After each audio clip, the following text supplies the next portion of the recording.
One of the nation's largest student loan providers is canceling $1.7 billion in private student loans. It's part of a settlement reached with 39 states. Navient accused of giving loans to millions of people who couldn't afford them.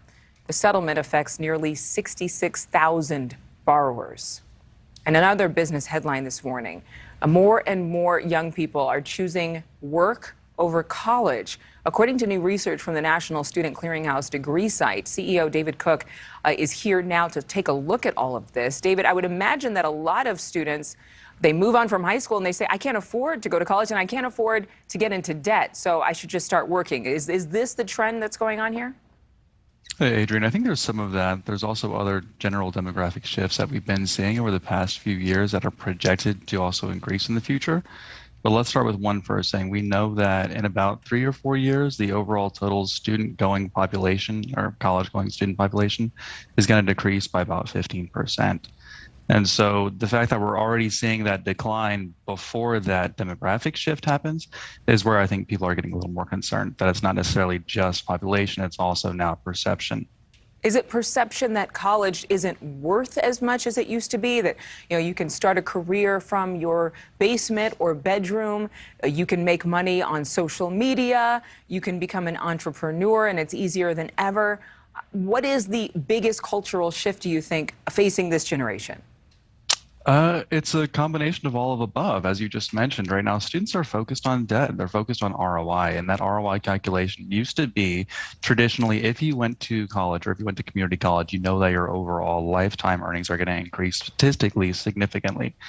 And now instead, you start seeing students who unfortunately are blasted every single day with YouTube, with Instagram, with TikTok, and they're seeing influencers making more than their parents while sitting at home.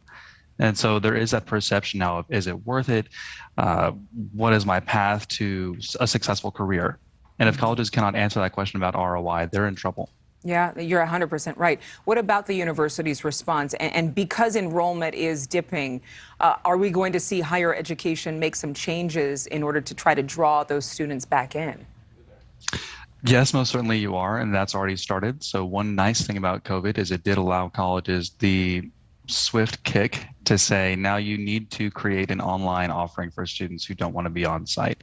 Now, what that tends to do, though, with any technology shift is you're now going to see a number of colleges that will grow rapidly, that will create better and better offerings. Harvard has been doing this for a while with their online program management capabilities.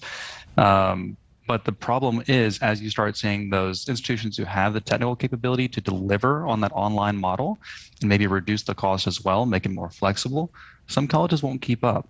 So we already expected that about 30%, and this is a scary number for many people, but 30% of all colleges are expected to go out of business in the next coming years. The number has been about 5 years, it's been about 10 years. Wow. We don't know exactly when, but we know it's going to happen. And that was before this shift has already happened. So many colleges are already very cash tight.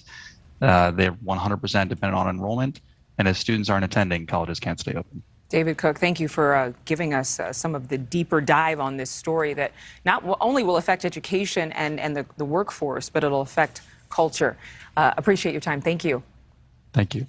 Thank you so much for watching. Make sure to click on the red subscribe button below so you can get more of NewsNation's fact-driven, unbiased coverage.